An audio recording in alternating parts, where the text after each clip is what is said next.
Hello, fellow night owl. Before we embark on our journey back in time, I want to take a moment to greet you wherever and whenever you may be. Whether it's morning, afternoon, or evening, I'm delighted that you've chosen to join us for tonight's gentle exploration of our ancestors' eras. If you don't mind, I'd love to know where in the world you're tuning in from and what time it is for you right now. Feel free to leave a comment and let me know. It's always fascinating to witness the diverse range of places and time zones represented by this wonderful community of history enthusiasts and curious minds. If you enjoy this kind of calming, immersive storytelling that combines education and relaxation, please consider subscribing so you don't miss future adventures through history's annals. But for now, get comfortable, settle in, and let me gently transport you back to a very different time and place. Tonight, we'll be delving into the lives of women in medieval Europe, a period spanning roughly from the 5th to the 15th century AD. It was an era marked by knights and castles, plagues and crusades, soaring cathedrals and sprawling manors. A time of significant change and upheaval, yet also characterized by entrenched traditions and social hierarchies. For the vast majority of women, daily life in the Middle Ages was a far cry from the romanticized images of chivalry, courtly love, and fairy tale princesses that often dominate our modern perceptions. The reality was often harsh, oppressive, and unforgiving, with women lacking many rights or freedoms.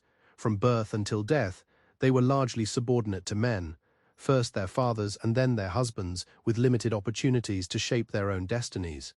Of course, experiences varied depending on social class and circumstances.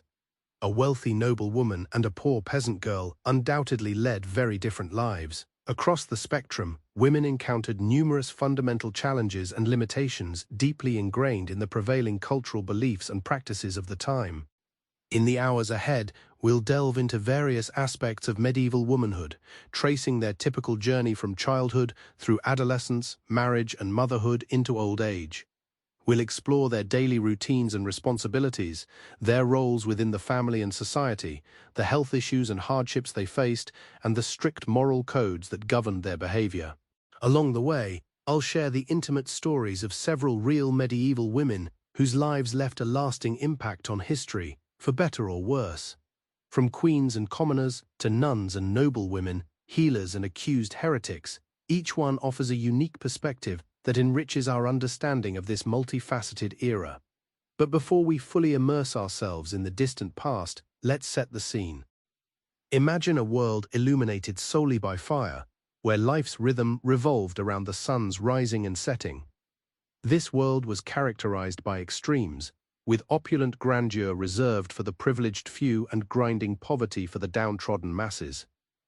Picture a landscape dotted with imposing stone castles, their towers and battlements dominating the countryside. Nearby, thatched roof cottages clustered around the manor house, smoke curling from their chimneys. In the distance, the spires of a grand cathedral pierced the sky, bells tolling to mark the canonical hours. The air would have been filled with the earthy scent of wood smoke, the aroma of freshly baked bread, and the sounds of farm animals. The soundtrack would have been a cacophony of barking dogs, the braying of livestock, the ringing of hammers and axes from the blacksmith and woodcutter. People labored ceaselessly from sunrise to sunset, with little respite from the daily struggle for survival. Into this world, a medieval girl was born. From her very first breath, the odds stacked against her in a way that's hard to comprehend in our modern world, where advanced healthcare, technology, human rights, and equality are the norm. It's sobering to realize how drastically different life was for our ancestors. As we journey back in time tonight, stepping into their shoes, it's crucial to acknowledge our own 21st century perspective and biases. We can't simply view the medieval world through a modern lens or judge its inhabitants by our own standards. Our goal is to gain a deeper understanding of the context and conditions these women lived in. By listening to their stories with an open mind, we can better appreciate how far we've come and how much work remains to be done in achieving gender equality. Without further ado, let's begin our exploration by delving into the tenuous early years of a medieval woman's life. In the Middle Ages, childhood was a precarious and fleeting stage, perhaps even more so for girls than boys. Infant mortality rates were alarmingly high by modern standards, with estimates suggesting that 30 to 50% of children didn't survive their fifth birthday. Accidents, malnutrition, and disease claimed countless young lives, and the fear of an early grave loomed over every cradle. Even for those fortunate enough to survive infancy, the concept of childhood as we know it today, a carefree time of play, learning, and discovery, was largely absent for the majority. Children were seen as miniature adults with little special consideration for their developmental needs and vulnerabilities. As soon as they could walk and talk, they were expected to contribute to the family economy in whatever way they could manage, often assisting their parents with daily chores and labor. Childhood was essentially an apprenticeship for adulthood, a time to acquire essential skills and prepare for mature roles and responsibilities. For girls, this meant focusing almost exclusively on domestic matters, with little opportunity for formal education. Unlike some of their male peers, who might attend a parish school or receive tutoring from a learned cleric, most girls' schooling took place strictly within the home. From a very young age, girls were indoctrinated into their prescribed societal roles. Modesty, obedience, and submission were the primary virtues instilled in them, along with practical homemaking skills like cooking, sewing, spinning wool, and caring for children and the sick, under the guidance of their mothers, grandmothers, and older sisters. Girls learned by observation and imitation, absorbing the habits and mores that would shape their lives. Biblical stories and religious instruction also played a crucial role in a young girl's moral upbringing, reinforcing her subservient position in the divine hierarchy of the sexes. While some noble women might be taught to read and write, this was the exception rather than the rule. For the average peasant girl, formal learning was virtually non-existent, and female literacy rates were extremely low, hovering around 5% even among the upper classes. Education for girls was simply not considered a priority compared to preparing them for their ultimate destiny, becoming wives and mothers. Indeed, childhood often ended abruptly and decisively with the onset of puberty and marriage. In the Middle Ages, marriage was less about love or personal fulfillment and more about a pragmatic arrangement designed to strengthen family alliances, enhance economic stability, and produce the next generation. For girls, marriages were typically arranged by their fathers or other male relatives, with little input from the bride herself. Legally, the minimum age for marriage was 12 for girls and 14 for boys, although betroths and negotiations could begin much earlier. In practice, most women married in their late teens to early 20s, particularly among the peasantry. Girls were vital sources of domestic labor for their birth families. However, it wasn't uncommon for very young girls, especially in noble and royal circles, to be married to much older men for political or financial gain. We can only imagine the terror and trepidation of a sheltered adolescent girl, barely past puberty, facing the prospect of leaving her family to join a stranger's household. A poignant example of such a child bride was Isabeau of Bavaria. At age 15, she was wed to King Charles V, 6th of France, a man 16 years her senior. Isabel, a renowned beauty plucked from the minor nobility, was a political alliance between France and Bavaria. Her personal feelings ultimately held little consequence. Thrown into the strange and glittering world of the French court, the young queen was woefully unprepared for the weighty responsibilities that awaited her. Chief among these was the pressure to produce a male heir to secure the royal line, a duty that would consume the next chapter of her life as a wife and mother. From our modern vantage point, it's difficult to overstate the physical and emotional toll that the transition from maidenhood to marriage would have taken on these young medieval brides. Torn from the only life they had known and thrust into an often overwhelming new role, many must have felt profoundly isolated and unmet. Wedding ceremonies themselves were less elaborate affairs than we might imagine today. There was little of the white lace and pageantry that would come to characterize nuptials in later centuries. For common folk, a simple exchange of vows before witnesses, perhaps presided over by a priest, would suffice to seal the contract. Only the nobility could afford more lavish celebrations, and even then, the focus was more on sealing alliances and celebrating the families joining together than on the individual couple. The bride was essentially handed over from one man's authority to another's, her identity being subsumed into that of her new husband. In some cases, marriage also marked a definitive break between a woman and her birth family. While poor peasant brides usually stayed close to their parents, it was customary for a new wife to leave her childhood home and move into her husband's and in-laws' household. There, she would be expected to swiftly adapt to an unfamiliar domestic hierarchy, learning to navigate relations with her husband's kin while establishing her own place in the pecking order. Integrating smoothly into this new family unit could be a real challenge, especially for young brides still learning to manage a household on their own. However, none of the weighty responsibilities that a young wife shouldered was more consequential or potentially perilous than the expectation that she would bear children early and often. In an era of limited medical knowledge and high mortality rates, pregnancy and childbirth were risky endeavors that claimed many promising lives. Join me next time as we delve into the joys and sorrows of medieval motherhood, the pressure to produce heirs, the scorn faced by those who bore only daughters, and the heart-wrenching losses endured by women of all social classes. We'll get to know one of the era's most intriguing maternal figures, Eleanor of Castile, and trace her turbulent reproductive history across decades of queenship. Until then, I hope you'll take a moment to reflect on the little girls of the Middle Ages, the would-be brides and mothers whose childhoods ended almost before they began. Try to imagine yourself in their embroidered slippers facing an uncertain future in an unforgiving world. Sleep well and know that when next we meet, we'll once again illuminate history's hidden corners and give voice to the often voiceless women who lived there. Their story deserves to be told, no matter how distant or difficult it may be. Thank you for spending your time with me. Sweet dreams, and I'll see you soon for another boring bedtime story, plucked from the pages of our shared past. Until then, farewell. As we've seen, medieval women faced intense oppression and restriction in nearly every aspect of life. From birth to death, their lives were tightly controlled by men, including fathers, husbands, brothers, and priests. Women had little autonomy over their bodies, minds, or destinies. They were constantly under the watchful eye of male authority figures who were quick to punish any perceived transgressions. The harsh morality of the Middle Ages, rooted in religious doctrine, placed women in an impossible position. On one hand, church teachings portrayed women as inherently sinful and morally weak, daughters of the temptress Eve. Their beauty was seen as a threat, a tool for leading men astray. Women were expected to cover their hair and dress modestly to prevent men from lusting after them. On the other hand, as wives and mothers, women's primary duty was to be obedient, chaste, and pure. Any hint of flirtatiousness or sexual impropriety could ruin a woman's reputation. Adultery, even committed by a husband, was always seen as the wife's failure.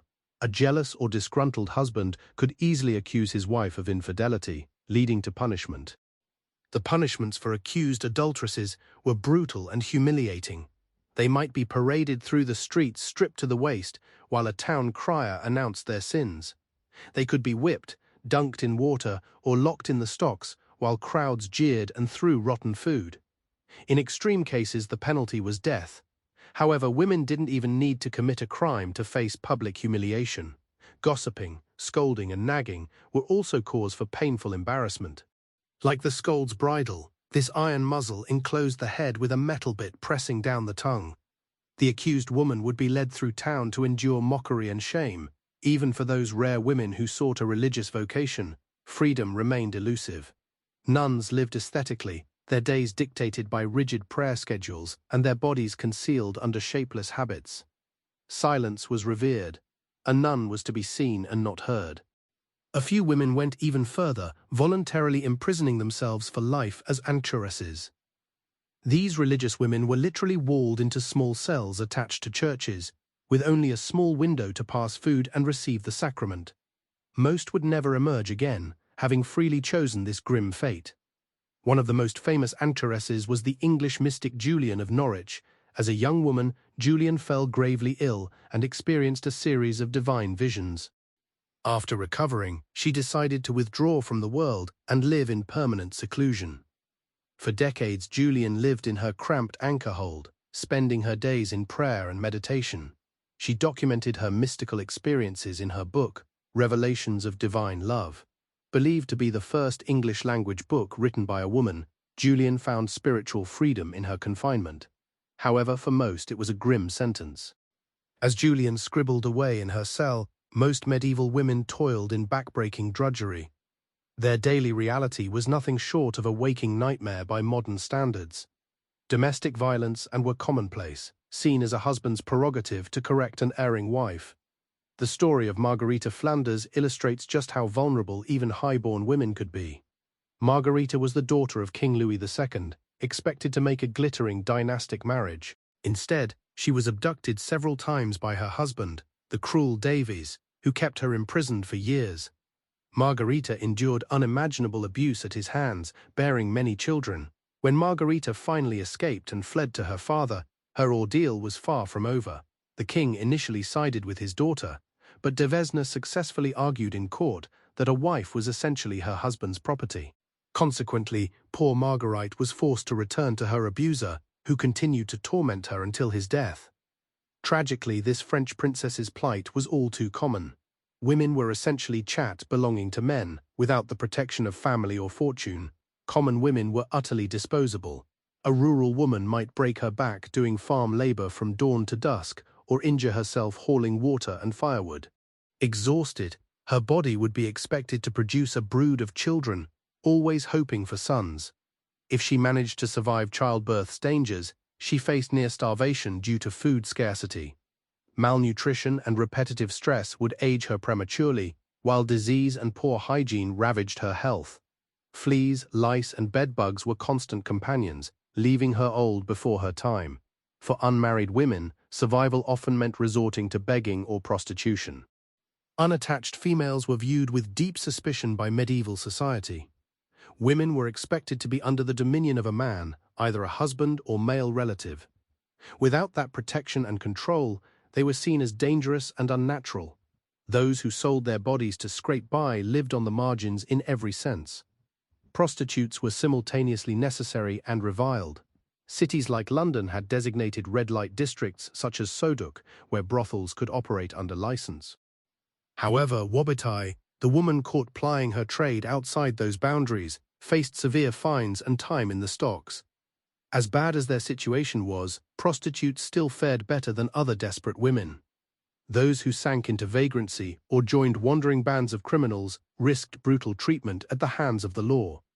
Medieval justice was swift and merciless, with women being flogged, branded, or subjected to mutilation for crimes as petty as theft. But all women, regardless of their status as princesses or prostitutes, lived under the shadow of an even more sinister threat. The specter of violence against women loomed large, an inescapable danger. Men of all social classes, from nobles to peasants, viewed women as fair game for exploitation and abuse. Consent was virtually non-existent.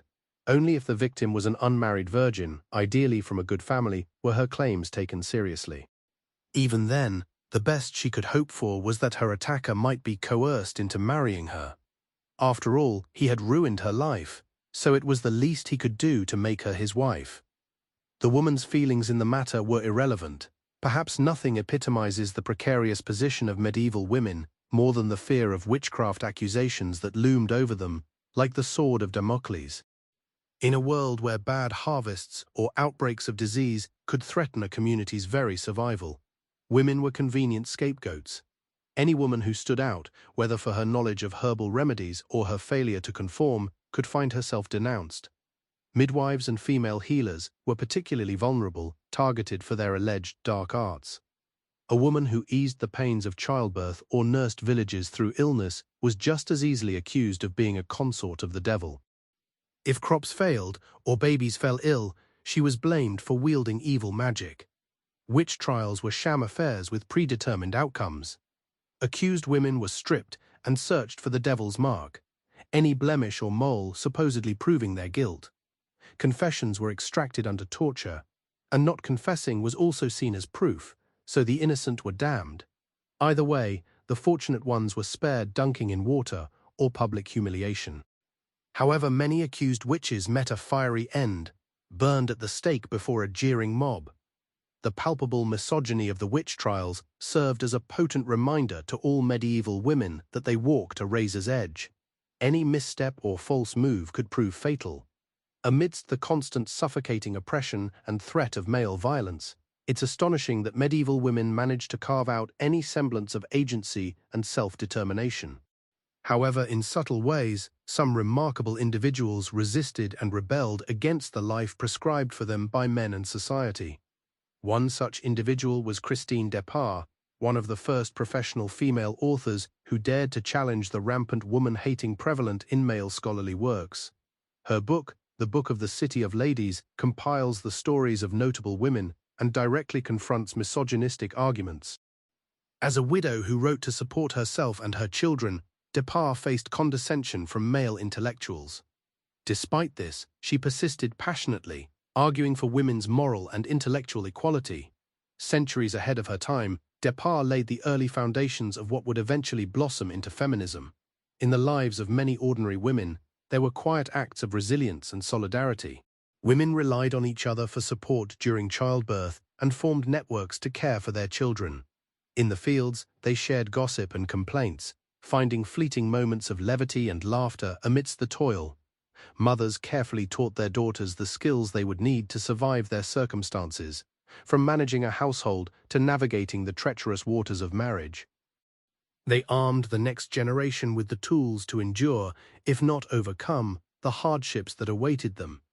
While the overall picture of life for medieval women is grim, characterized by relentless drudgery, suffering, and submission, it's crucial to recognize that women were never mere passive victims. They found ways to claim power and agency in various ways, both big and small. Through it all, they displayed remarkable grit, grace, and resilience. As we conclude our journey through the harrowing realities of medieval womanhood, it's worth reflecting on the significant progress we've made.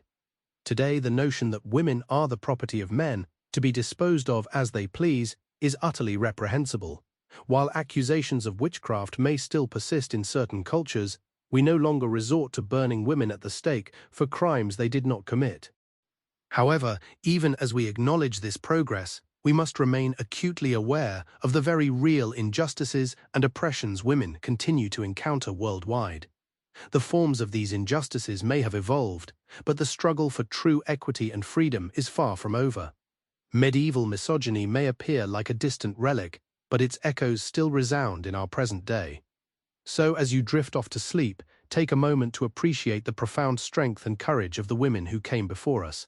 They endured unimaginable hardships and paved the way for future generations to forge a better path. We stand on the shoulders of the medieval women who endured, and it is our duty to honor their memory by continuing to strive for a world where every woman can live with dignity, safety, and liberty. The road ahead may be long, but as Christine Despard so eloquently stated, the female sex has been left defenseless for so long that some men believe it is the way it must be. Brick by brick, we are proving those men wrong and constructing a new reality. Medieval women may have lived in a time of darkness, but their unyielding spirits illuminated the path forward, like candles in the night, guiding us on. And that, my friends, is a captivating piece of history that deserves to be remembered at bedtime. Sweet dreams. The poor hygiene and sanitation of medieval times made life unpleasant for everyone, but women faced additional challenges in managing their monthly cycles. Without the convenience of modern menstrual products, most women relied on homemade cloth pads or rags that were washed and reused, providing minimal absorption and leak protection. Some women resorted to using grass, hay, sheep's wool, or even moss to stuff into their undergarments during their periods. Needless to say, chafing and infections were common problems. Bathing was a rare luxury for medieval women of lower classes. Even if they had access to a river or stream for washing, the water was often polluted with human and animal waste, spreading diseases. People believed that water could carry sickness into the body through the pores of the skin, leading to infrequent bathing, perhaps a few times a year, supplemented by sponge baths. Lice and fleas were rampant. Laundry was another constant battle. Clothing had to be washed by hand in a pot over the fire or in a river, scrubbed against a washboard, then wrung out and hung to dry. The process was back-breaking and time-consuming. Wet, heavy clothing placed near the fire posed a burn risk. Most families owned only 1 to 2 sets of clothing that were worn threadbare, making the laundering even more difficult. In the castles and manor houses of the nobility, standards of cleanliness were somewhat better, but still fell far short of modern expectations. The wealthy could afford servants to heat water, prepare baths, and launder clothing more regularly. Scented oils and herbs masked body odor. However, even the grandest stone fortress lacked running water, flush toilets, and proper waste disposal. Chamber pots were emptied out windows into the courtyards. It's telling that one of the most popular and precious wedding gifts an aristocratic medieval bride could receive was a flea fur. A fur wrap was meant to attract fleas away from the body. Pests were inescapable. Rats scurried through bedchambers and banquet halls, spreading fleas that carried the bubonic plague. When the Black Death swept through Europe in the 14th century, it wiped out an estimated 60% of the population. Women were on the front lines of nursing the sick and mourning the dead. The widespread death and devastation of the plague years disrupted society and accelerated changes in medieval medical practices. Tending to the ill fell largely on women in their roles as wives, mothers, midwives, and nuns. At a time when physicians were expensive and few in number, the care women provided was critical. Convents often served as last resort hospitals for the impoverished and destitute. Elderly nuns imparted herbal folk remedies to their novices. Some women leveraged their healing expertise to pursue careers as midwives, apothecaries, and surgeons. In 14th-century Paris, Jacqueline Felicia de Almania faced trial by the University of Paris's medical faculty for practicing medicine illegally as a woman. Her patients, including priests and noblewomen, testified on her behalf, praising her diagnostic and treatment skills that surpassed those of male physicians. Despite this, she was excommunicated and barred from practicing further. It was rare for women to succeed in the male-dominated medical field. More often, women's home remedies were labeled as witchcraft and superstition. Deviating from approved church doctrine carried the risk of being branded a heretic or witch. Midwives were particularly vulnerable to accusations of sorcery. If a baby or mother died during childbirth, or if a woman possessed knowledge of plants and herbs for pain relief or ending pregnancy, she could be condemned for consorting with the devil. A wise woman of a village might be respected as a healer in her youth, but reviled as a witch in her old age. Inquisitors interrogated and tortured suspects, coercing confessions.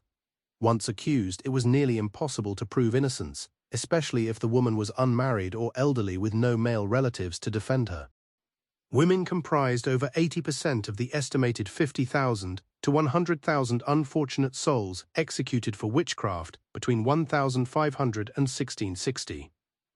Witch hunts and burnings were the ultimate expression of the medieval patriarchy's desire to control and punish women who dared defy cultural norms. Even a woman who aspired to be an ideal wife, mother, and Christian was still tainted by Eve's original sin, perceived as weak-willed and prone to temptation. To preserve her virtue, a woman's role was submission and service, confined to the domestic sphere of motherhood. Venturing out invited male attention and the potential ruin of her reputation. An unmarried woman was considered a liability, unable to fulfill her sole purpose of producing children. A married woman was her husband's property, subject to protection or punishment as he deemed fit, regardless of her feelings. With so much of a woman's worth tied to her fertility, the pressure to bear children was immense. Pregnancy was a state of hope and fear, as the specter of death in childbirth loomed. Noble women were deemed successful if they produced at least one male heir who survived infancy. Queens who failed to deliver a prince might be replaced by a more fertile consort, as exemplified by the chilling fates of Henry VIII's wives. Peasant women had even greater reason to dread pregnancy and childbirth due to limited access to the best food, living conditions, and medical attention. Malnourishment often resulted in rickets, a vitamin D deficiency that deformed their pelvises, making labor even more arduous and perilous. Birthing a baby could take days, even a week, of sweat, blood, and pain. If labor seemed endless, midwives might suggest opening the official birthing girdle of the Virgin Mary, kept in the local parish treasury, and placing it on the mother's stomach to expedite delivery. However, this relic was of little practical use. Midwives did their best to alleviate suffering with herbal tinctures and salves, but their only hope was to catch the baby and save the mother from farta, a term used to describe the death of a woman during childbirth. Isab's plight was not unique. For girls born into noble families, their wedding day often arrived well before their 18th birthday. Political alliances and strengthening family ties took precedence over a young bride's readiness or personal choice in the matter. Despite being a privileged queen, Isabeau still faced many of the same challenges as women of lesser means when it came to marriage and motherhood in medieval times. The pressure to produce a male heir weighed heavily on her, as a woman's worth was largely determined by her fertility and the number of surviving sons she bore. Failure to deliver a male child brought shame and scorn even for queens. Childbirth was a harrowing ordeal, fraught with danger in an era of rudimentary medical knowledge. Each pregnancy was a woman's literal gamble with her life. Queen Eleanor of Castile, wife of Edward I of England, endured an astonishing 16 pregnancies over 28 years in the late 13th century. Remarkably, she survived all of them, though many of her children tragically did not. Her trials exemplified the strength and resilience of medieval women in the face of unimaginable adversity. For the vast majority of women, not queens, daily life revolved around relentless household chores and backbreaking labor from sunrise to sunset. If a woman wasn't cooking, cleaning, sewing, or caring for children, she was likely toiling alongside her husband in the fields, fetching water or gathering firewood. Privacy was a luxury largely unknown to the average family in the Middle Ages. Most dwellings were small, cramped spaces where everyone ate, slept, and lived in close quarters. Beds were shared out of necessity, a common practice that could certainly breed tension and strife between couples or parents and children. Hygiene and sanitation were far from satisfactory by modern standards. Fleas, lice, and other pests were commonplace. Chamber pots were within arm's reach, and waste was often discarded into the streets. It's no wonder that disease was rampant in medieval towns and cities. Perhaps no aspect of a woman's life was as challenging and tragic as the lack of control over her own destiny. The concept of personal freedom and self-determination, as we understand it today, simply didn't exist for the majority of women in the Middle Ages. From cradle to grave, a woman's path was dictated by the men in her life: fathers, husbands, brothers, and sons. Even a woman of considerable talents and intellect found it difficult to forge an independent existence. Christine de Pont, a French writer, stands out as a rare exception. After losing her husband at a young age, she defied convention by supporting herself and her children as a professional scribe and author. In her most renowned work, The Book of the City of Ladies, she envisioned an allegorical city inhabited by remarkable women from history and mythology. This groundbreaking act of imagination challenged the prevailing belief during that era that women were weak, fickle creatures, incapable of reason or virtue. However, de Pont's proto-feminist thinking was centuries ahead of its time. For most medieval women, their bodies were not fully their own. They were at the mercy of their husbands' desires and whims, subjected to physical and sexual abuse with limited recourse. Marital rape was not a concept, as women were considered their husband's property, and domestic violence was a husband's prerogative. If a beaten wife dared to complain, she was more likely to be chastised for provoking her husband's anger than to receive justice. Even a high-born woman had little protection against an abusive spouse. In the 14th century, when the Countess of Flanders, Marguerite, displeased her cruel husband, Louis of Maille, he abducted, imprisoned, and threatened her with execution. Her story reads like a Gothic nightmare, yet it was all too real for countless medieval women. The Church, which permeated every aspect of medieval society, often reinforced oppressive attitudes toward women. Since Eve tempted Adam with the forbidden fruit, women had been perceived as inherently sinful, morally suspect seductresses who led men astray. Female sexuality was something to be suppressed and strictly controlled. A woman's primary duty was to remain chaste and pure, ideally as a virgin consecrated to Christ, but if not, as a virtuous wife and mother. Any woman who deviated from these narrow lines of acceptable behavior faced severe consequences, including a ruined reputation, abandonment, physical punishment, or even death in extreme cases. Some pious women sought refuge from the dangers and disappointments of the outside world by retreating into religious seclusion. In the early 15th century, the English mystic Julian of Norwich chose to be confined to a small cell attached to a church. She received food and necessities through a small window, and spent decades in solitary prayer and contemplation, even writing a remarkable series of revelations. For her, the anchoresses' cell provided safety and spiritual purpose. However, to modern eyes, it resembles solitary confinement. As we've seen, life for medieval women was characterized by constriction in terms of opportunities, bodies, and spirits. They were bound by rigid gender roles and religious doctrine confined to the domestic sphere. They endured immense hardship and often died young. Despite these challenges, women found ways to assert their agency and fight back against oppression, both in significant and subtle ways. Through grit, grace, fury, faith, tears, and toil they persevered. While the centuries have brought some freedoms and progress, the lingering specter of misogyny from the Middle Ages continues to affect the present day. In our own time, we still grapple with issues like unequal treatment, the policing of women's bodies, gender-based violence, and discrimination. By learning about the trials faced by our foremothers, we gain a deeper appreciation for their strength and recognize the distance we still have to cover. As we remember the women of the past, we honor their sacrifices and indomitable spirit in the face of adversity.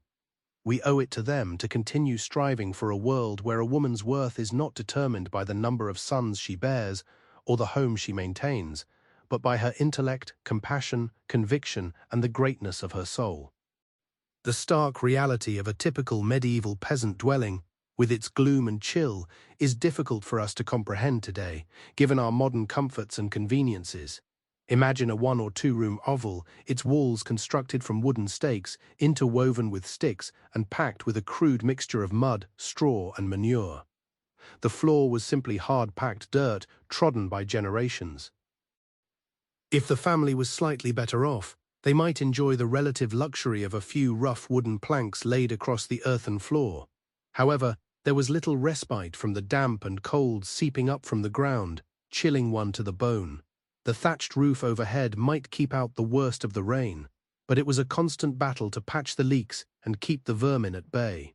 In one corner of this dismal abode, a medieval woman crouched over the hearth, stoking the smoky fire. Soot stained her face and homespun woolen dress. Her rained, chapped hands expertly wielded a cast-iron pot, stirring a watery pottage, the staple of a peasant family's diet. Into the bubbling liquid went whatever meager vegetables could be spared from the harvest, along with a precious scrap or two of salted pork on a feast day, if they were fortunate. This was the domain of the medieval housewife, a dim, suffocating world bounded by the bare earthen walls of the cottage and the muddy trackways of the village beyond. From dawn to dusk, her life revolved around an unceasing round of toil. She fed the fire, hauled water, cooked, spun, sewed, washed, scrubbed, and tended to the needs of her husband and children. A woman's work was never done, as the old saying goes, and nowhere was this truer than in the Middle Ages. While her husband labored in the fields or perhaps worked as a blacksmith or carpenter in the village, a woman's place was firmly in the home. Her role was to be the subservient caretaker, with little thought given to her own needs, desires, or ambitions. The tools of her trade were simple and few. She had a couple of cast-iron pots, some wooden bowls and utensils, a stone quer for grinding grain into flour, and a spindle and daff for spinning wool into thread. With these meager tools, she was expected to perform domestic miracles, stretching her limited resources to feed and clothe her family. However, even as she stirred the pottage and craved the dense black bread that was the staple of the medieval peasant diet, a woman's mind might wander to higher thoughts.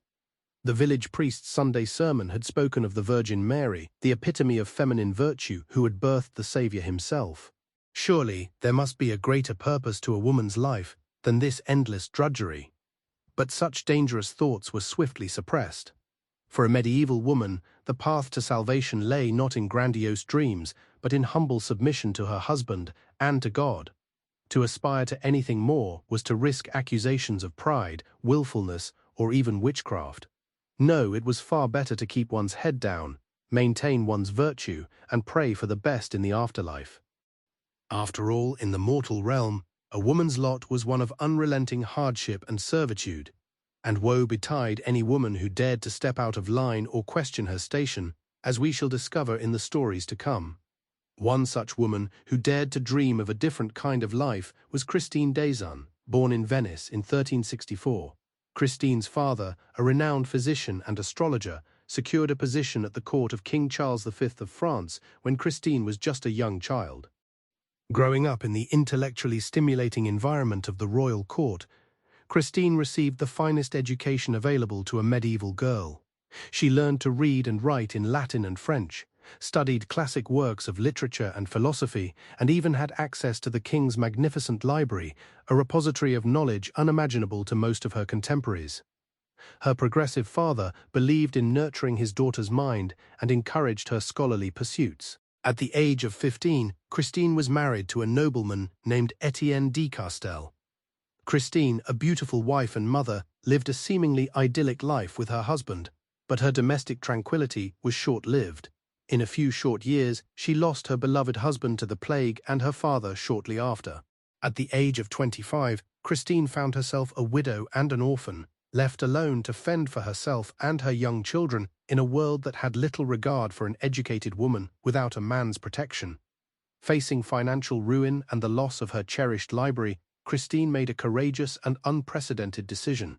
She would support her family through her writing, becoming one of Europe's first professional female authors.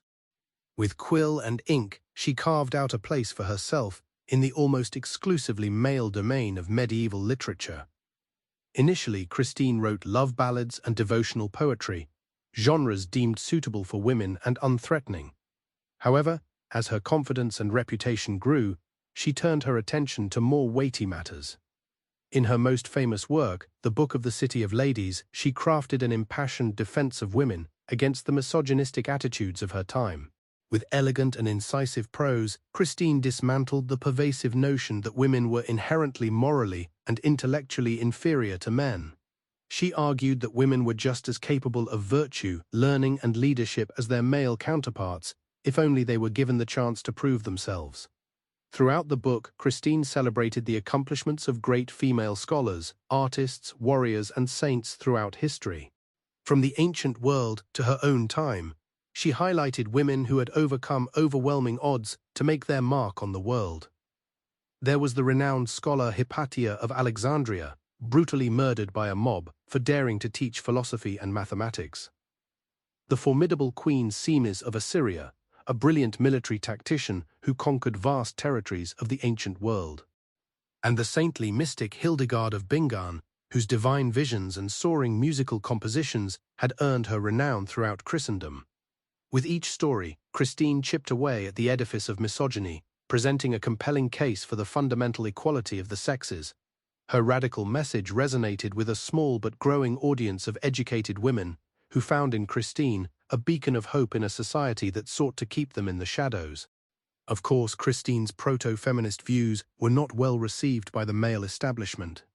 She endured harsh criticism and mockery from some quarters, being dismissed as a shrill harpy or a delusional madwoman. Her own lifelong struggle for recognition and respect was a testament to the deeply entrenched barriers faced by medieval women with ambitions beyond hearth and home. However, Christine refused to be silenced. She continued to write prolifically until her death around 1430, leaving behind a body of work that would influence generations of women to come. Her legacy stands as a shining example of how one woman's voice raised in defiance of oppression could echo through the centuries. As we continue our journey through the lives of medieval women, let Christine Desan be a rare flicker of light amidst the darkness. For most of her contemporaries, the possibilities she represented of an independent intellectual life were little more than an impossible dream. Marguerite's story illustrates the precarious position of even noble and highborn women in medieval society. Despite her considerable wealth and status, she was ultimately at the mercy of the men in her life to be traded and treated as a possession. The fact that her husband's brazen abduction resulted in few real consequences highlights how such acts of gendered abuse and oppression were often tolerated or overlooked. Women's well-being was simply not a priority. Of course, women from lower classes faced even harsher conditions. With limited financial resources and social standing, peasant women were vulnerable to exploitation by lords, masters, and even their own husbands or fathers. Domestic abuse was rampant, not seen as a crime, but as a man's means of controlling his wife and daughters. Church doctrine dictated that a woman's duty was to obey and submit, and any deviation from this norm was met with violence as acceptable discipline. To exacerbate the situation, women had limited legal recourse and protection. In most parts of medieval Europe, they couldn't press charges against an abuser, request a separation, or seek justice in their own name. Neighborly intervention was rare, as domestic matters were considered private, except in cases of egregious and notorious abuse that could become public scandals. Women were expected to endure in silence, and leaving a marriage risked complete social ruin. Only in extreme cases of cruelty might a noble woman seek help from her family or the church, but such requests were often ignored.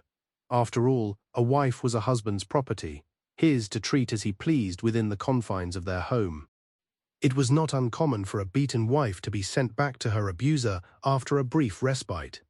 Unless her family could afford to quietly retire her to a convent, her options were bleak. The vulnerability of women's position is perhaps best illustrated by one of the most renowned abduction cases of the Middle Ages, that of Margarita Flanders. Born in 1350, Margarita was the sole daughter of Louis II, Count of Flanders.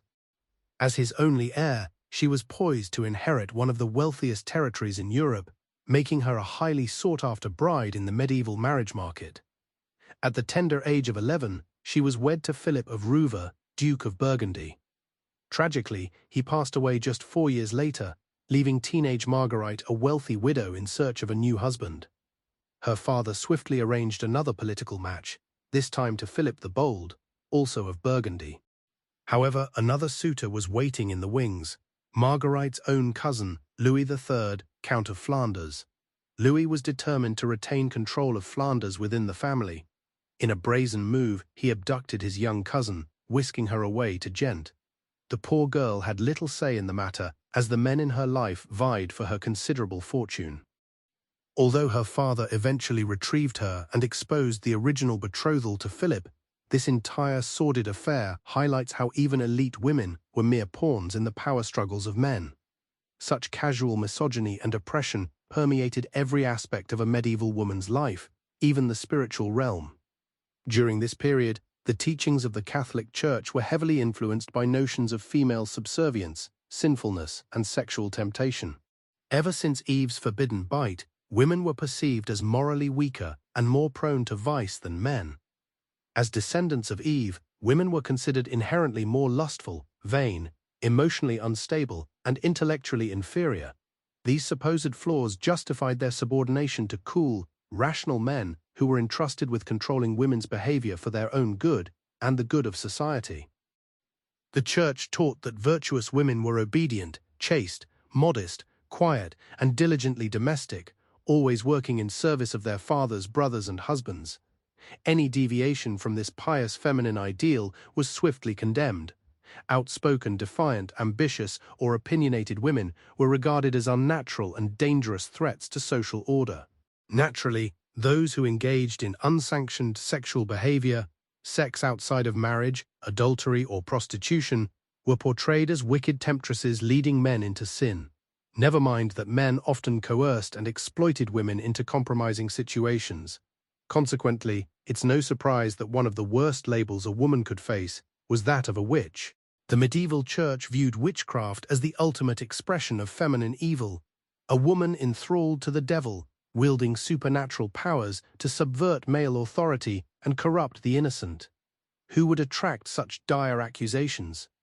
Often it was a social outcast, a widow living alone, an unmarried older woman, a midwife or herbalist, a beggar, or someone who didn't fit the prescribed role of demure wife and mother. These vulnerable women became the perfect scapegoats for any misfortune, from failed crops to sickness to impotence.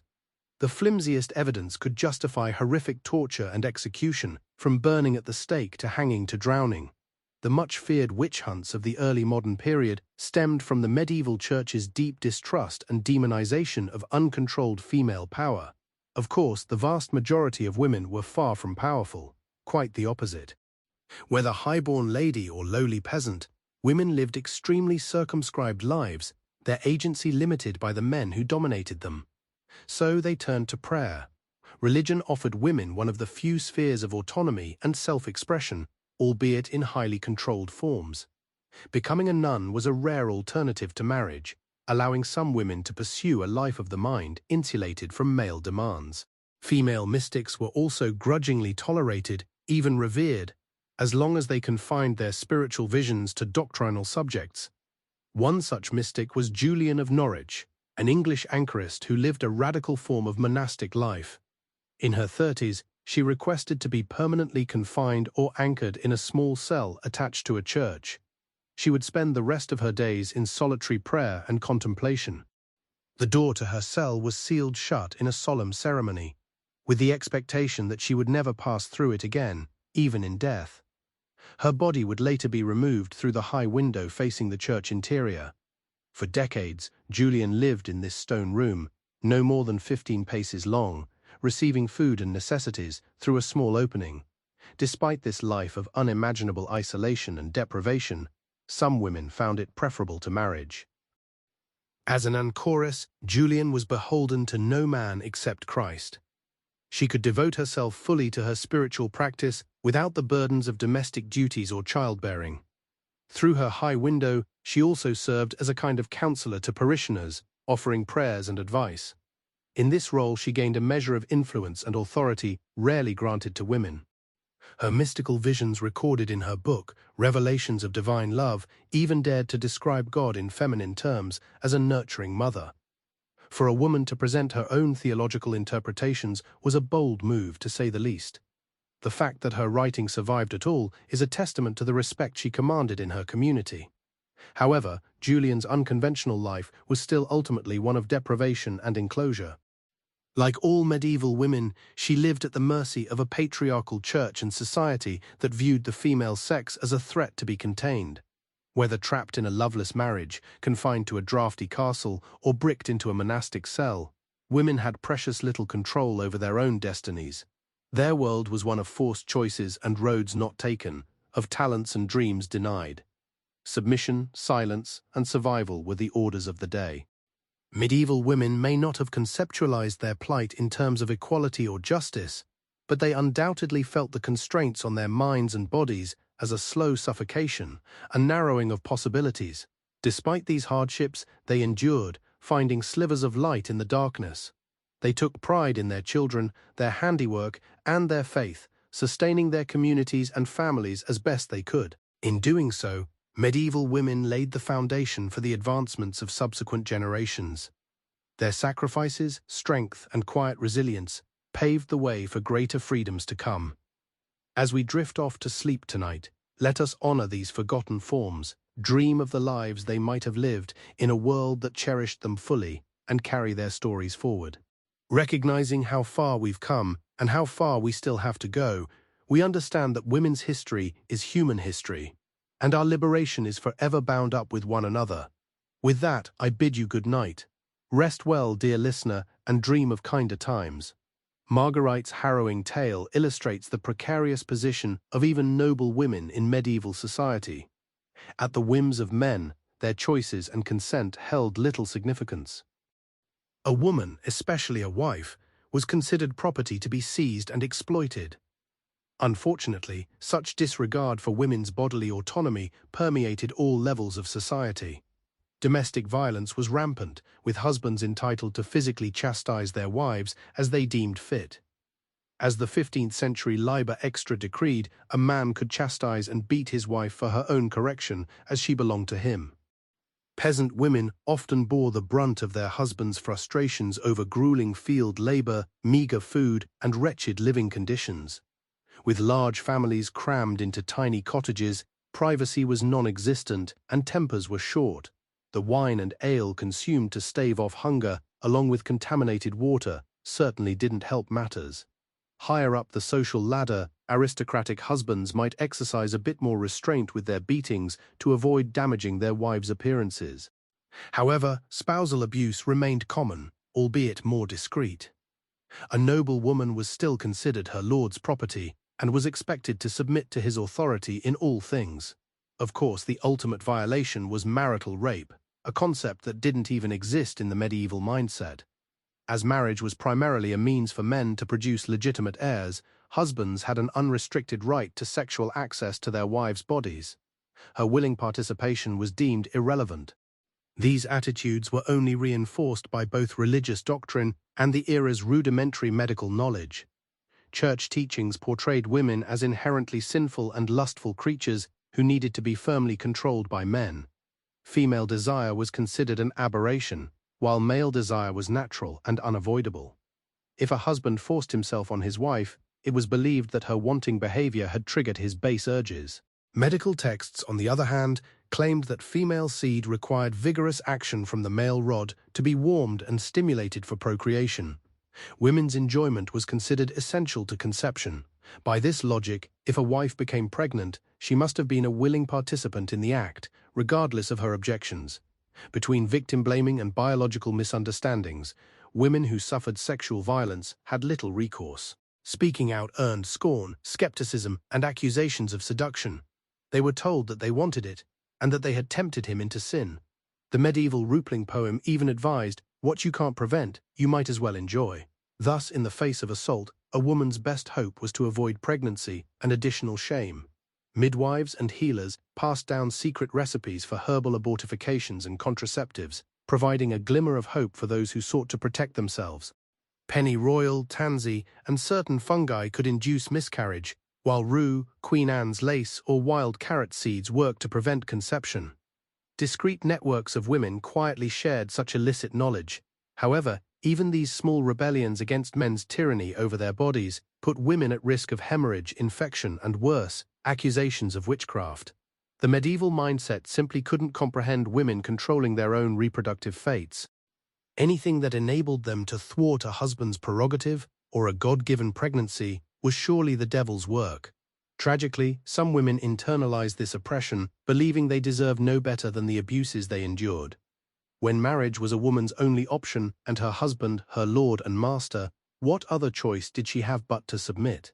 How could she imagine any other way, despite the trauma inflicted on both body and spirit medieval women endured? They tended to each other's wounds, whispered words of solidarity, and in quiet moments composed lives that transcended their suffering. Through sheer grit, they continued to be beautiful wives, loving mothers, and keepers of self in a world that granted them precious little. Continuing this time-worn tradition of female resilience was an English mystic who rose to become one of the most influential Christian theologians of her age. However, her cloistered existence began not entirely by choice, but as a last resort for an unmarriageable woman. Born in 1343, Julian of Norwich was likely a surplus daughter in a noble family that had fallen on hard times. With no dowry or influential connections, her options were bleak. She could have been a burdensome spinster dependent on begrudging relatives or a life of backbreaking farm labor. For such undesirable women, the convent offered both refuge and a veneer of respectability. Thus, in her early 30s, Julian committed herself to one of the most extreme forms of the religious life, that of an anchoress. Walled up in a small cell attached to the side of a church, Julian spent the rest of her days in prayer and contemplation, never stepping into the light of day. The ceremony marking her departure from the world of the living was as solemn as a funeral mass, and it was understandable why. An anchor bid a permanent farewell to the world of the living. The bishop sprinkled the tomb of her cell with dust, uttering the words ashes to ashes, dust to dust. With the finer bricking of the cell door, she was considered dead to all she had known. Entering her tomb, still very much alive, Julian likely felt a mix of terror and relief. By God's grace, she had escaped the trials of marriage and motherhood that consumed and destroyed so many women. Yet she had condemned herself to a kind of living death, trapped in a stone prison barely large enough to lie down in. Despite this harsh existence, for the pious Julian, it must have seemed preferable to being some man's property. An anchoress enjoyed a degree of autonomy almost unimaginable for a medieval woman. Subsisting on the alms left by the faithful, she was beholden to no husband or father. Her days were her own to spend in solitary devotion to her heavenly spouse. Moreover, in a society that regarded most women's words as worthless prat, an anchor's pronouncements carried rare spiritual authority. townsfolk would flock to the small curtained opening in Julian's cell to pour out their sins and troubles, hoping to receive divine wisdom from the holy woman's lips and dispense wisdom. Julian did, though of a surprisingly progressive bent for her time. In 1373, she experienced a series of vivid visions during a near-fatal illness. These mystical showings radically challenged traditional Christian teachings about sin, damnation, and a wrathful God. Critically, her visions centered on Jesus' mother Mary and the motherhood of God. Julian saw the divine as a nurturing parent who cherished all creation and could never condemn any beloved child to eternal hellfire. God is our mother as truly as he is our father. She proclaimed, in our mother Jesus, we grow and develop. In mercy, he reforms and restores us. This tender maternal theology stood in stark contrast to the harsh patriarchal view of women as wicked temptresses and vessels of sin. For Julian, it was men's pride and reckless pursuit of love that marred God's perfect creation.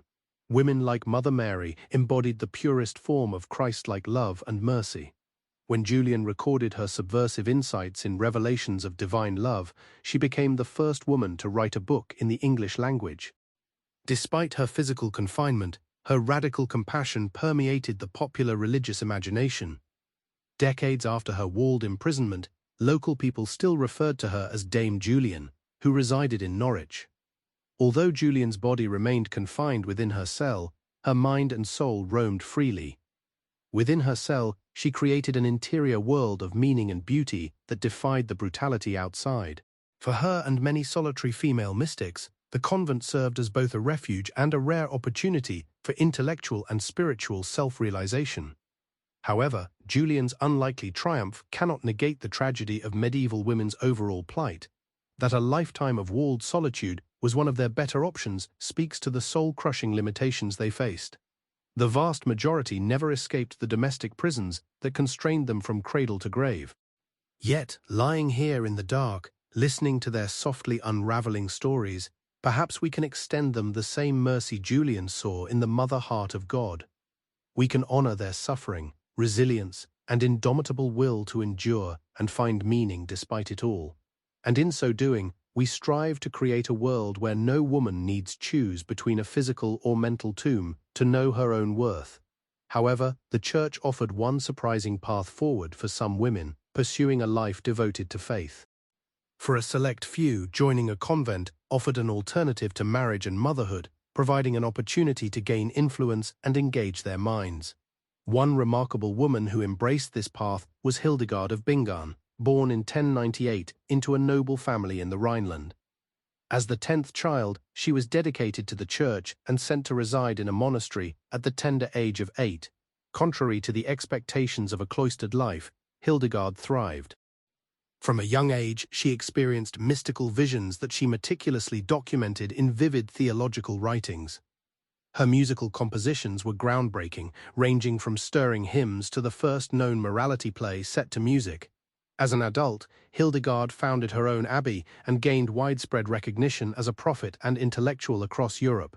She maintained correspondence with popes, emperors, and kings who sought her spiritual insights and counsel.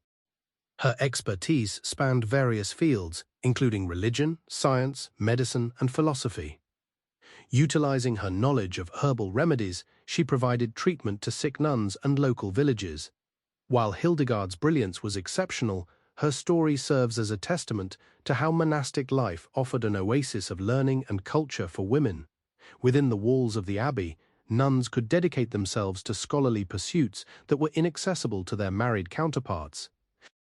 Their days were filled with prayer, meditation, tending to gardens, and creating remarkable works of art and literature. The copying of manuscripts and the illumination of sacred texts were common tasks. With this freedom to read, write, and create, their minds could explore and expand. Of course, the monastic path was not devoid of sacrifices. Nuns took vows of poverty, chastity, and obedience, relinquishing earthly pleasures and attachments.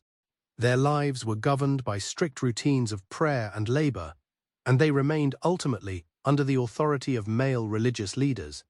However, for women with a sincere spiritual calling, the convent provided a sanctuary from the challenges of the outside world. Another renowned religious woman of the era was Catherine of Siena.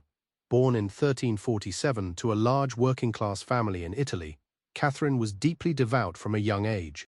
She resisted her parents' attempts to arrange an advantageous marriage and took vows as a Dominican tertiary or lay member of the order at the age of 18. She dedicated her life to prayer, fasting, and serving the sick and poor. Like Hildegard, Catherine experienced mystical visions of Christ and was regarded as a living saint. She was also unafraid to speak truth to power. Through her passionate letters, she criticized the clergy for corruption and advocated for church reform. When the Pope fled Rome due to political conflict, Catherine traveled to France and persuaded him to return to the Holy City. As the Great Schism tore Christendom apart, with rival papal factions, Catherine tirelessly worked to restore unity. Her spiritual memoir, The Dialogue, was groundbreaking for its intimate conversations with God at a time when the Church considered itself the necessary intermediary between the divine and humanity. Exhausted by her efforts and extreme asceticism, Catherine passed away at the age of 33, her body ravaged but her soul at peace.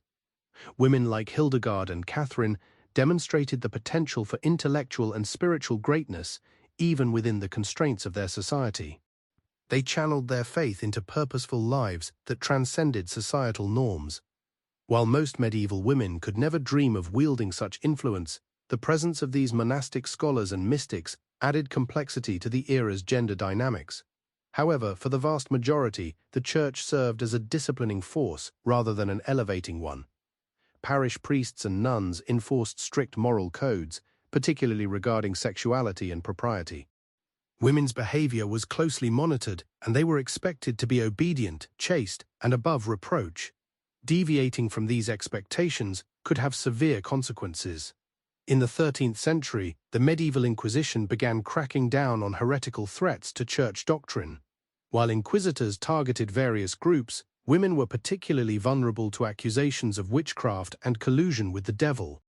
The concept of witchcraft was often vague and all-encompassing, encompassing anything from ominous mutterings to mysterious potions. As fear and superstition spread, midwives and female healers became prime targets, their knowledge of childbirth and herbal remedies being misinterpreted as dark magic.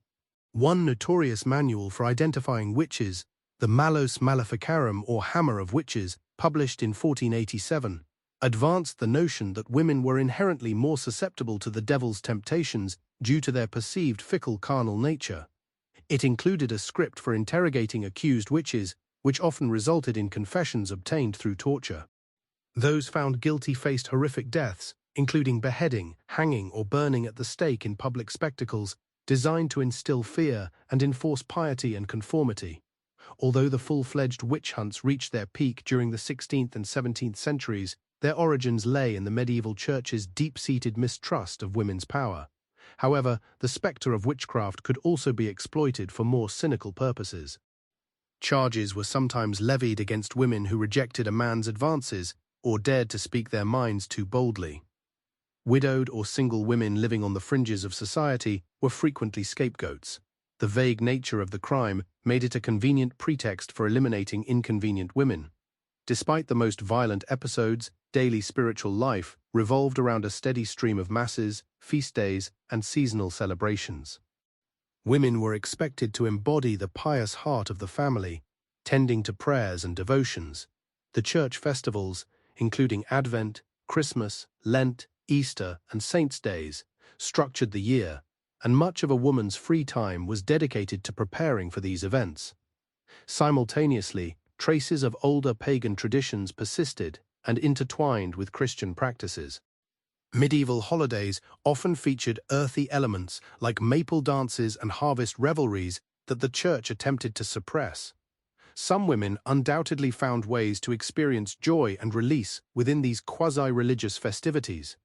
Ultimately, the church served as a pervasive framework that medieval women had to navigate with extreme caution. It provided both an ideological justification for their subjugation and occasionally offered an escape from worldly demands. Women had to tread a fine line, meeting high expectations of virtue while facing perpetual suspicion. Conformity to religious doctrine further constrained their freedom. As we've seen, Medieval women faced relentless challenges in various aspects of their lives, including the domestic sphere, the world of work, and the eyes of the church. However, even in this unforgiving landscape, some women managed to carve out meaning and exert agency, however small. In the concluding part of our journey through this distant yet resonant era, we'll meet a few more extraordinary women who made their mark and explore how the medieval mindset continues to shape gender dynamics today. The road behind us is long and winding, but there are still revelations ahead. Medieval women endured long and arduous days, filled with a never-ending litany of chores and responsibilities.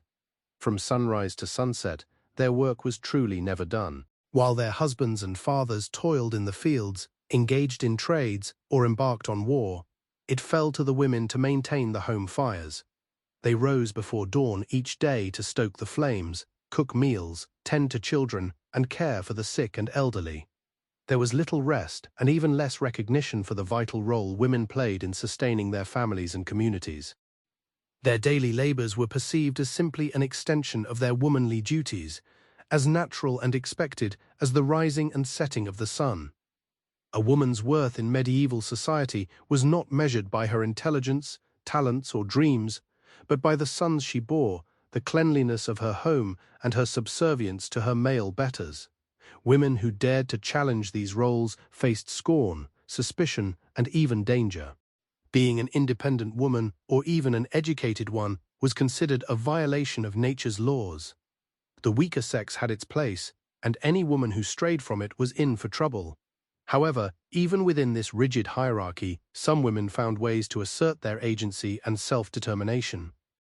They used sheer force of will to create opportunities, bent the rules that constrained them, exploited loopholes in the patriarchy, and, when necessary, secretly subverted the system that sought to suppress them. These women became healers and midwives, nuns and anchoresses, artists and writers. They brewed ale, traded in marketplaces, spun, wove, and built cottage industries that supported their families. While they may not have openly defied the status quo, they challenged it quietly every day. One such woman was Christine Desan, often regarded as Europe's first professional female writer. Born in Venice in 1364, Christine's intellectual gifts were recognized and nurtured from a young age by her forward-thinking father.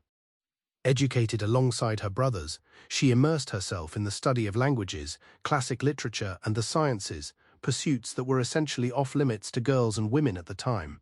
At the age of 15, her father arranged for her to marry a royal secretary at the French court, an auspicious match that brought her into a world of politics, art, and scholarly discourse.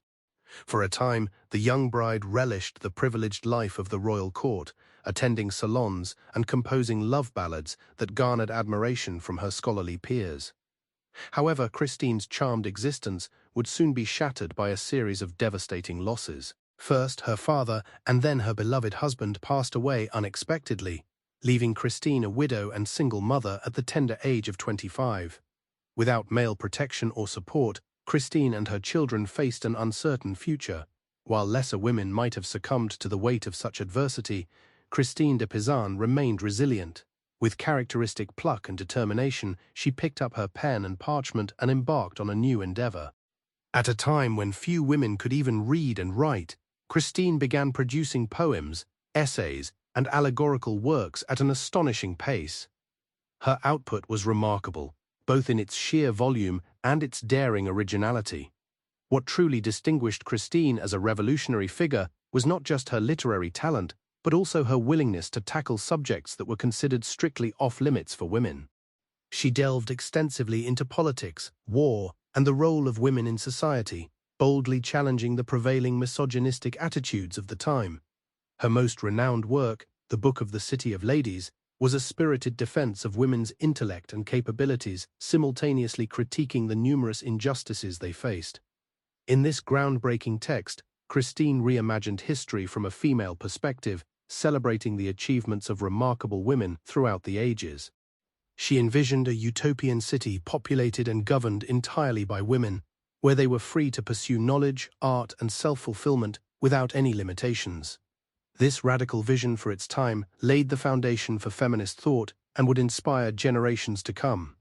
Through her words, Christine de Pizan not only established her name and livelihood, but also paved the way for women in the literary world. She demonstrated that a woman could be both a serious scholar and a commercially successful author, inspiring other talented female writers to follow in her footsteps. However, Christine's remarkable success story was an exception rather than the norm in medieval times. For the majority of women, pursuing education and intellectual pursuits remained an unattainable dream. Most women were illiterate, and even those who could read or write were often discouraged or forbidden from doing so by men in their lives. The prevailing belief that women were mentally inferior to men was deeply ingrained in medieval society, practically accepted as gospel truth. Learned scholars and religious leaders dedicated countless pages to elaborate theories about the deficiencies of the female mind. They argued that women were too weak, too emotional, and too easily swayed by temptation to be trusted with serious intellectual matters. These beliefs had profound and detrimental consequences for the health and well-being of medieval women. With limited understanding of female biology, physicians frequently misdiagnosed and mistreated women's medical issues. Menstruation was viewed as a curse, a sign of women's inherent impurity. Menopause was considered a form of madness. And childbirth, the quintessential female experience, was a perilous undertaking that claimed countless lives. In the absence of trained doctors and midwives, women relied on folk remedies, superstition, and the wisdom of other women to navigate their most vulnerable moments. Herbal concoctions were brewed to alleviate labor pains, and amulets and charms were clutched in hopes of ensuring a safe delivery. However, these desperate measures were often insufficient. Even for those women who survived childbirth, the threat of death loomed large. Disease and malnutrition were rampant, and accidents were a constant danger in a world illuminated only by fire. A simple cut could lead to a fatal infection. A fall from a horse or a fall down a flight of stairs could leave a woman crippled or worse. Even if a woman managed to beat the odds and reach old age, she was likely to be widowed, impoverished, and utterly dependent on the charity of others. In a society devoid of social safety nets, the fate of an aging woman was often grim indeed. Without a husband or male children to provide for her, she might be forced to beg for scraps or move in with resentful relatives who viewed her as nothing more than a burden. If she was fortunate, she might find work as a servant or caregiver, managing to eke out a meager living in her final years. However, all too often, she would be left to fend for herself, abandoned and forgotten by a world that no longer had any use for her. It's a bleak picture, to be sure, but it's crucial that we don't forget the harsh realities faced by our foremothers. Their struggles, sacrifices, and quiet acts of resilience paved the way for the freedoms and opportunities we enjoy today. We stand on the shoulders of giants, even if their names have been lost to history. While we may like to believe that we've left the injustices of the past behind us, the truth is that women's rights remain an ongoing struggle. Even in the 21st century, women worldwide continue to face discrimination, violence, and oppression daily. The specifics may have changed, but the underlying attitudes and power structures that enable such abuses are not so different from those of medieval times. We've made progress, but we still have a long way to go. As we continue the fight for true equality, we would do well to remember the women who came before us. The Christines and the Elelenas, the nameless mothers and daughters who endured unimaginable hardships and yet found ways to persevere. Their strength, courage, and indomitable spirit live on in each and every one of us. It is our responsibility to honor their legacy and continue striving for a world where every woman can live freely, fully, and without fear. Instead of pitying or condescending towards the lives of medieval women, let us approach them with deep respect and admiration. Their world was unimaginable, filled with relentless toil and unimaginable grief. Yet, despite these hardships, they found moments of joy, resilience, and even rebellion. They were the unsung heroes of their time, holding up half the sky even as the weight of the world pressed down upon them. We owe them an immeasurable debt, but we can begin by remembering their stories, speaking their names, and continuing their fight. As long as injustice persists and women are denied their basic rights and dignity, their work will not be complete, and neither will ours. Let us draw strength from their example and never forget the sacrifices they made so that we can one day live in a world where every woman can rise and claim her rightful place in the sun. This dream is worth fighting for and must never be abandoned for the sake of our mothers, sisters, daughters, and all the generations of women yet to come. As we've seen, life for women in the Middle Ages was fraught with hardships and challenges that are difficult for us to fully comprehend today. From birth, girls faced an uphill battle in a world stacked against them. Childhood was a precarious time, with many not surviving past the age of 5 due to disease, malnourishment, and a lack of medical knowledge. Those who did survive often had to grow up far too quickly. For noble girls like Isabeau of Bavaria, the transition from childhood to adulthood could be particularly abrupt. At the tender age of 15, Isabeau was sent from her home in Bavaria to France to marry King Charles V, a man she had never met and who was more than a decade her senior. Imagine the fear and trepidation she must have felt as she left behind everything familiar to embark on a journey to a foreign land and an uncertain future. Isabel's marriage to Charles was arranged for political reasons, as was customary during that era. Love and personal compatibility were rarely considered in these contracts between powerful families. Instead, a woman's value was determined by her fertility and ability to produce male heirs who could carry on the dynastic line. This placed immense pressure on young brides like Isabeau. To make matters worse, Isabeau's new husband, Charles, was not of sound mind. He was prone to bouts of madness that could last for months at a time, leaving him incapable of ruling his kingdom or being a supportive partner. Consequently, much of the burden fell on Isabeau's shoulders. Despite being practically a child herself, she was thrust into the demanding role of queen, expected to manage the royal household, host dignitaries, patronize the arts and charities, all while being pregnant or recovering from childbirth almost every year. Remarkably, despite the instability of her husband and the scheming of power-hungry nobles around her, Isabel managed to hold the French monarchy together through sheer determination. She bore Charles several children, including the future Charles II.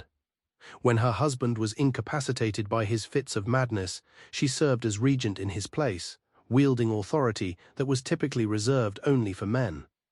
As the 100 Years' War raged between England and France, she became an adept diplomat, negotiating treaties and even personally leading armies into battle while heavily pregnant. Isabel's story serves as a testament to the resilience and resourcefulness of medieval women in the face of extraordinary adversity.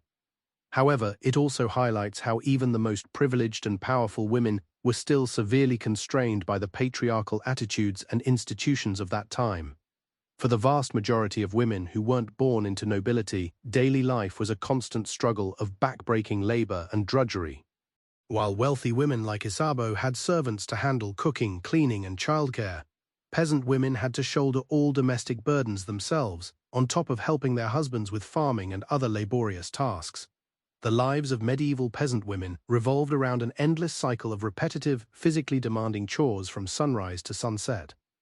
They fetched water from the well, gathered firewood, fed animals, baked bread, and cooked meals in heavy iron pots over hot, smoky fires. Clothes had to be hand-washed in the river or local stream and hung to dry. Candles and soap were made from rendered animal fat, and of course there was the constant spinning of wool into yarn. So ubiquitous a task for women that spinster became a term for an unmarried woman. With all these essential duties to perform, peasant women had precious little leisure time. Noble women, by contrast, were freed from most of this menial labor, but they too lacked control over their own time and activities. When not tending to their required religious devotions, noble women were expected to spend their days on respectable feminine pastimes like needlework, music, and overseeing the servants, with little opportunity to pursue their own interests and ambitions outside the domestic sphere. Regardless of class, the one thing virtually all medieval women had in common was their subservient position to men. Daughters were under the authority of their fathers, and wives under that of their husbands. Women had few legal rights and protections of their own. Instead, they were seen as property to be transferred from one man to another, their value tied to their dowry, their chastity, and their ability to bear children. Even within the home, a woman had little autonomy. In medieval times, husbands held absolute authority over their households, dictating every decision and controlling their wives' behavior and movements at will, resorting to force if necessary. Domestic violence was rampant, as men were taught that chastising and disciplining their wives physically or otherwise was their husbandly duty if they deviated from the norm.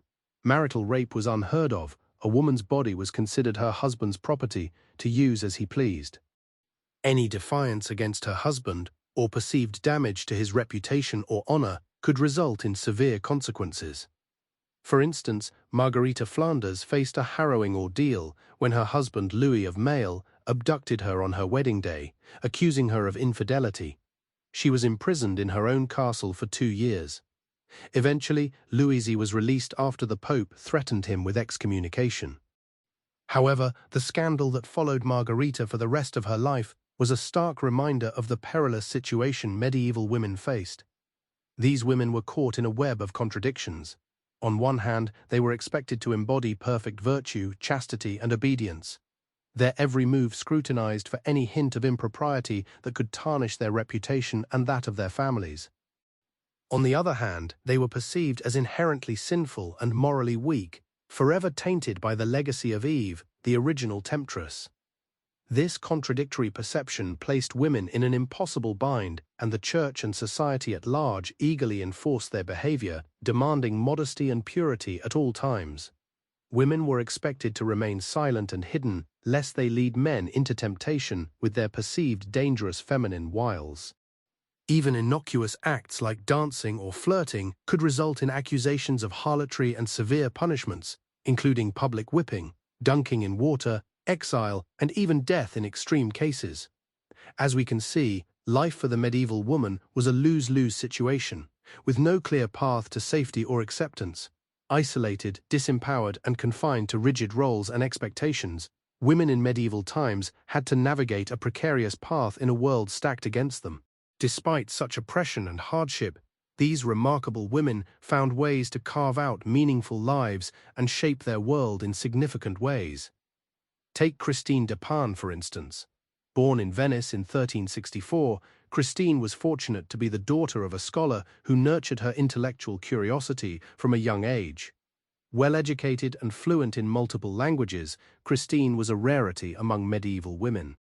When her husband passed away at the age of 25, leaving her a widow, Christine made an extraordinary contribution to history. She became Europe's first professional female author, penning poems, books, and treatises that challenged the prevailing misogynistic attitudes of the time and advocated for gender equality.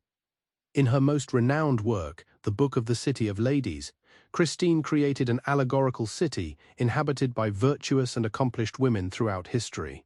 By celebrating the achievements and worth of women during a period when they were often denigrated, Christine laid the groundwork for what we now recognize as feminism. Her revolutionary ideas would continue to influence thinkers for generations to come. Christine was not alone in her groundbreaking endeavors. Hildegard of Bingen, a 12th-century German abbess, made pioneering contributions to diverse fields such as theology, medicine, botany, and music composition. Joan of Arc, a teenage peasant girl who led the French army to unexpected victories in the 100 Years' War, became a legendary heroine and an enduring symbol of female power.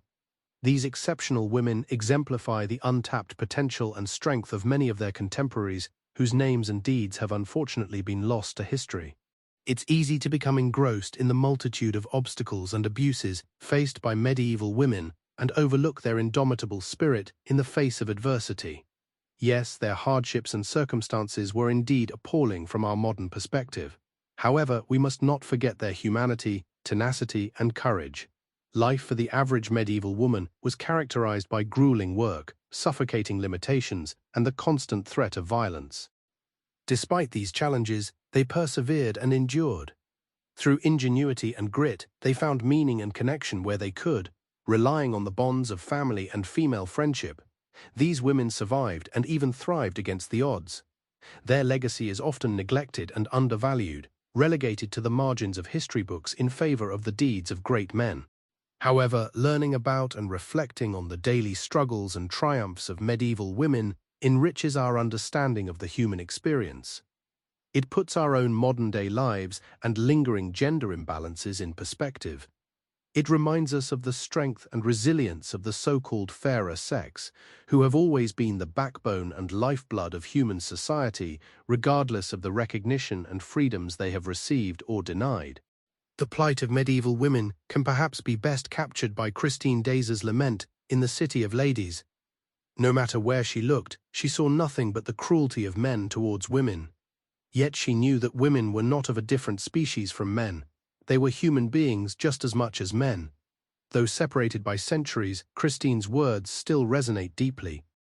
Medieval European women may have faced particularly challenging circumstances, but the fundamental inequalities and attitudes that constrained them have transcended continents and eras. The fight for true female empowerment and equality is, in many ways, the defining struggle of human history, one that continues to this day. As we reflect on and honor the lives of medieval women, we find strength and inspiration in their example. They remind us of our progress and the challenges we still face. Medieval women endured immense hardships and oppression in nearly every aspect of their lives. From birth, girls were disadvantaged and often seen as a burden. Many did not survive infancy due to poor medical care, malnutrition, and unsanitary living conditions. Those who survived childhood faced difficult paths ahead. Education for girls was limited, focusing mainly on basic literacy, religious doctrine, and skills for domestic life, like needlework, cooking, and household management. Unlike their brothers, girls were not taught academic subjects or allowed to pursue professions. Their lives were predetermined and restricted. Early marriages were even more restrictive, often occurring in the early to mid-teens. These arranged unions were made to strengthen political alliances or business deals between powerful families, disregarding the desires of the young bride. She was essentially traded as property from her father to her new husband. A poignant example is Isabeau of Bavaria. At 15, she was sent from Bavaria to marry King Charles V of France, a man she had never met and who was many years her senior. Leaving behind everything familiar, she had to adapt to a foreign court and an unstable husband prone to fits of madness. As queen, Isabeau was thrust into a role of great responsibility, expected to calm her volatile spouse and produce male heirs to secure the royal line. All of this as a lonely teenage girl in a strange land. Her youth and lack of power in her marriage left her vulnerable to schemes and manipulation by other nobles. Isabeau's tale, set in a royal context, serves as a poignant representation of the limited agency most medieval women had in matters of marriage. In many cases, a girl's father or brothers would orchestrate her marriage primarily to enhance the family's social standing and establish advantageous alliances. Her consent was not merely a formality, it was often disregarded altogether. Once married, a woman's life became subject to her husband's authority, and she was expected to obey him as her lord and master. Her primary responsibilities revolved around managing the household, a task that was no small feat. Additionally, she was expected to bear as many children as possible, particularly sons. Failure to produce a male heir was perceived as a woman's fault, not her husband's, and could lead to her being scorned or even discarded. Childbirth itself was an incredibly perilous endeavor in an era devoid of modern medicine. Maternal mortality rates were alarmingly high, with many women succumbing to complications such as hemorrhage or infection during childbirth. Even infants faced grim odds, as diseases, accidents, and inadequate nutrition claimed many before their first birthdays. Even queens were not immune to these dangers. Over the course of her marriage, Helena of Castile, the wife of King Edward I of England, endured a staggering 16 pregnancies. While she managed to give birth to several surviving sons, including the future King Edward II, Helena also suffered numerous losses. Records suggest that at least 3 of her babies were either stillborn or died shortly after birth. Others survived infancy only to succumb to the rampant illnesses prevalent in medieval times. Helena's own health was severely compromised by the numerous pregnancies and deliveries. She developed a prolapsed uterus, a painful condition that plagued her later years. In an era characterized by limited access to contraception, the absence of anesthesia or antibiotics, and the absence of modern medicine, pregnancy became practically unavoidable for most married women. Despite the inherent risks, it was their duty to their husbands and society to continue bearing children. This was just one of many ways a woman's needs and comfort were considered secondary to a husband's desires and the family's reputation. In such a world, where women were judged primarily on their fertility and had limited rights over their own bodies, her very life could be expendable in the pursuit of heirs. Beyond the hardships of multiple dangerous pregnancies, the typical medieval housewife's day-to-day domestic life was filled with toil and drudgery. She was essentially on call 24 hours a day, 7 days a week, responsible for cooking, cleaning, child-rearing, sewing and mending clothes, tending to kitchen gardens and livestock, preserving food and more. Her existence was characterized by never-ending toil, with infrequent breaks for rest or leisure. She would rise before dawn to stoke the fires and begin morning chores, rarely stopping until the rest of her family went to bed. Forget any notions of me-time. A woman's schedule revolved completely around serving her husband and children. Depending on her family's social class, a housewife might have a maidservant or two to assist her, but their presence often meant additional work in training and supervising them. Lower-class women, of course, lacked this luxury and had to shoulder their heavy burdens alone. In cramped quarters with poor ventilation, she sweated over open hearth fires and cauldrons, hauling heavy pots of water and breathing in smoke. Laundering clothes and linens was an arduous and time-consuming process involving vats of boiling water, lye soap, and a washing board to scrub out stains. There were no convenient appliances like washing machines or vacuums. It was all pure elbow grease. Given the lack of indoor plumbing, disposing of chamber pots and cleaning privies was another unpleasant task, as was hauling water from the nearest well or stream for cooking, bathing, and household use. Forget running taps, she lugged heavy buckets back and forth times a day. Preparing meals was a constant cycle without modern methods of food preservation and storage. No popping something in the microwave or opening a can. Cooking from scratch took hours and required careful planning to ensure that ingredients were available. Slaughtering and butchering animals, plucking fowl, smoking meats, and curing fish were delightful jobs that fell to the woman of the house. Then there was the making and mending of garments. In an era before ready-to-wear or store-bought clothing, a housewife had to create wardrobes for her entire family, down to the braids. Spinning yarn, weaving fabric, cutting and sewing were all part of the process, and a single piece could take weeks to complete. When clothes inevitably wore out, she would patch and darn them to extend their life before starting again. Childcare, kitchen gardening, tending the sick with herbal remedies, and perhaps making cheese, candles, or ale for extra income were also part of her responsibilities. And so, you begin to understand the immense undertaking of managing a medieval household. It demanded stamina, skill, and self-sacrifice, leaving little room for anything else. Even women of noble rank with more servants at their disposal were still expected to oversee these affairs and contribute with needlework and similar tasks. While they might escape some of the most arduous chores, their lives were still vastly circumscribed compared to their husbands.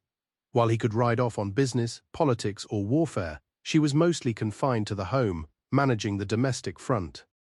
Therefore, from the wealthiest to the poorest, women in the Middle Ages faced relentless labor with precious little rest, assistance, or appreciation. They rose earlier and worked later than their spouses in most cases, yet always deferred to male authority. A woman's work was truly never done, not that she received much credit for keeping everyone else clothed, fed, and functioning. Continuation of script, part 8 of 8. While the anchoresses like Julian of Norwich found their calling in seclusion and contemplation, other religious women took a more active role in medieval society. The growth of mendicant orders in the 13th century, particularly the Franciscans and Dominicans, created new opportunities for women to serve God and their communities. These orders welcomed lay sisters known as tertiaries, who took vows of chastity and service, but lived and worked in the secular world rather than cloistered in convents. Tertiaries ran hospitals, taught children, and cared for the poor and sick, enjoying more freedom of movement and association than enclosed nuns. One notable tertiary was St. Catherine of Siena, born in 1347 to a large Italian family. From a young age, Catherine was drawn to an intense spiritual life of fasting, and self-denial. Despite her parents' wishes, she joined the Dominican tertiaries in her late teens. Unusually for a woman of her time, Catherine learned to read and write, beginning to correspond with church leaders, offering advice and admonishment. She even rebuked the Pope for residing in France instead of Rome. Imagine the audacity it took for a young laywoman to criticize the Vicar of Christ himself. Yet miraculously, the Pope listened. Swayed by Catherine's piety and wisdom, Pope Gregory XI returned the papacy to Rome in 1377, ending the Avignon papacy. Saint Catherine was not only bold in confronting the powerful, but also tender in comforting the lowly during the plague outbreak in Siena. She nursed the sick and dying, dressing their oozing sores without any thought for her own safety, seeing Christ in the face of every suffering soul. Although Catherine and her fellow tertiaries did much good, they still lived and worked within a strict patriarchal system that limited women's voices. Only the most exceptional could rise to positions of influence, always under the authority of male superiors.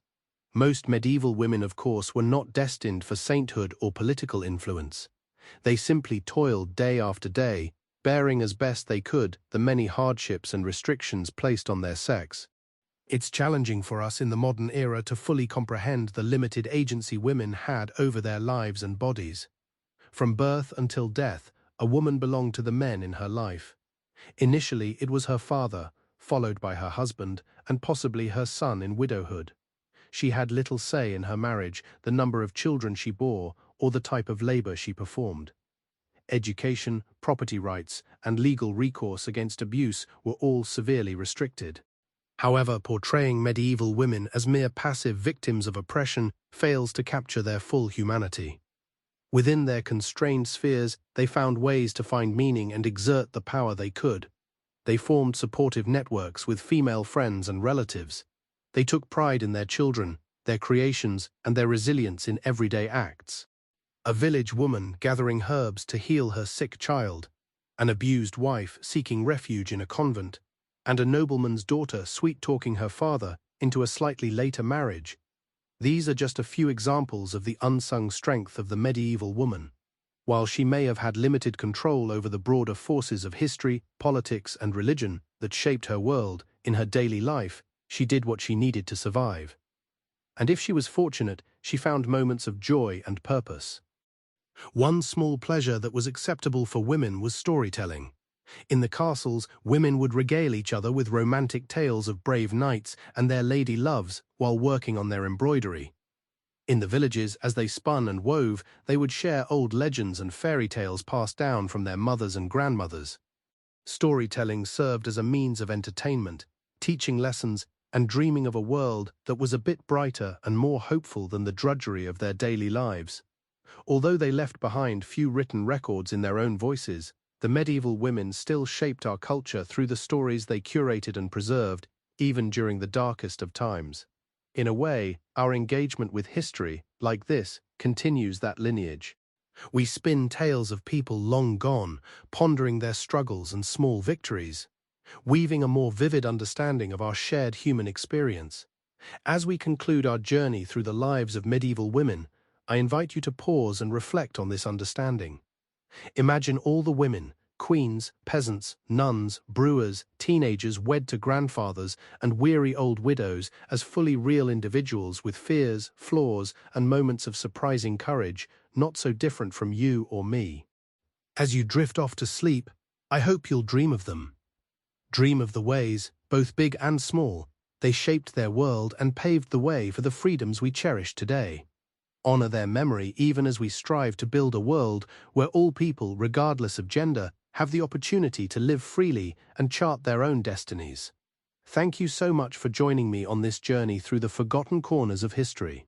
If you found it meaningful or relaxing, I hope you'll enjoy this video and subscribe for more profound explorations of the captivating, frustrating, and quietly inspiring tales of our shared past. There are countless stories yet to be told, and I eagerly anticipate dreaming them with you. Sweet dreams.